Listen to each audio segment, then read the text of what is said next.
Zero raised one hand. 11,000 people went silent inside 2 seconds.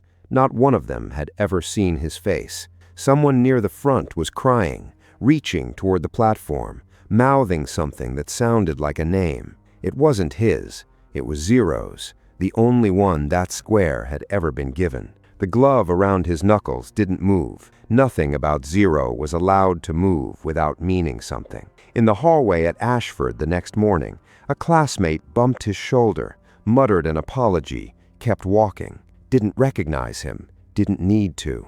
Lelouch had never once been the kind of person anyone remembered walking past. Nunnally asked how his day was. He told her fine. Her fingers found the edge of his sleeve without looking, the way they always did. She'd been doing it since she was 6. She had no idea what the hand at the end of that sleeve had signed off on that morning.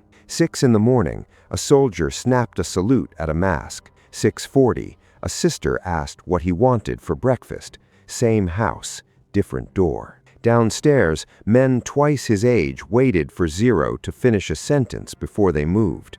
Orders came fast, absolute, unquestioned. Nobody in that room had ever once asked how he was. The mask slipped once mid-meeting, a fraction of an inch. His hand found the edge of it before his mind caught up to why. Across the table, 12 men kept talking. Not one of them looked up. He let his hand fall back into his lap a second later than necessary. CC caught it after, not the slip. Watched him peel the mask off once the room cleared. Watched his face do something the mask never had to. Hesitate. "You're disappearing into it," she said. He told her that was the point. She didn't answer. She picked her jacket up off the chair and left the door open behind her. The chanting grew louder every week.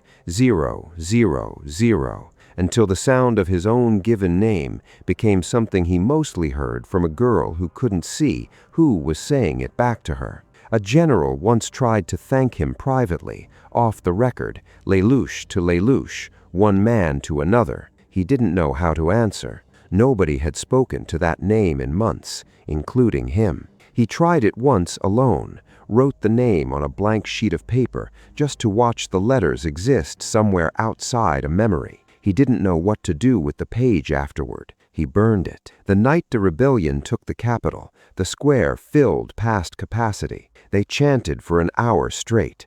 Zero stood on the balcony and let them. Afterward, alone, door locked from the inside, he took the mask off. No cameras, no crowd. Nobody left to see the one moment that actually belonged to him.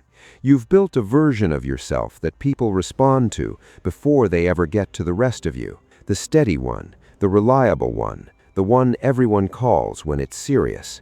People trust that version fast, completely, without ever meeting whoever's standing inside it. And somewhere in all that trust, you've probably noticed how rarely anyone asks how the person underneath is holding up. They never once cheered for the boy under the mask. They'd never been introduced to him. The only ovation he was ever actually owed was for taking it off, and it never came, because by the time he did, there was nobody left in the room to give it.